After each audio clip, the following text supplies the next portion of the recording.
Millions of deaths, a mysterious origin and few treatments. 5 years after the start of the COVID-19 pandemic, where are we now? The figures. More than 7 million deaths and 777 million COVID cases have been officially recorded since the first infections emerged.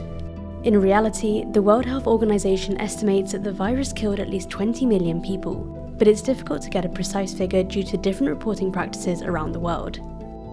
The virus is still killing people nowadays, but fewer than before, thanks to immunity from vaccines and multiple infections. How did COVID originate? It's complicated. Two hypotheses have been put forward by experts. One is that it was transmitted to humans by animals. Multiple studies which analysed the geographic pattern of COVID-19 cases have traced it back to Wuhan's Huanan seafood wholesale market.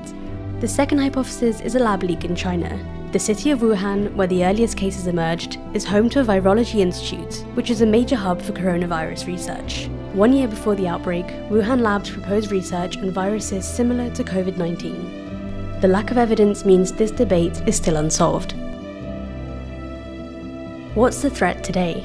The Omicron variant has been the dominant strain since 2021. None of the successive Omicron subvariants have been noticeably more severe than others. The virus has occasional resurgences similar to the flu. COVID-19 is therefore still very present, even though the WHO declared that the emergency phase of the pandemic was over in 2023.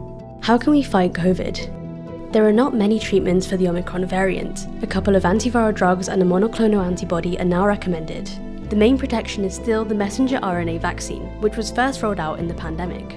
More than 13.6 billion doses have been administered across the world. Although the vaccine is still recommended, global vaccination coverage remains low, according to the WHO. Are we prepared for another pandemic? Not really. According to the WHO, the main reason for this is continued inequality in access to funding and pandemic fighting tools like vaccines.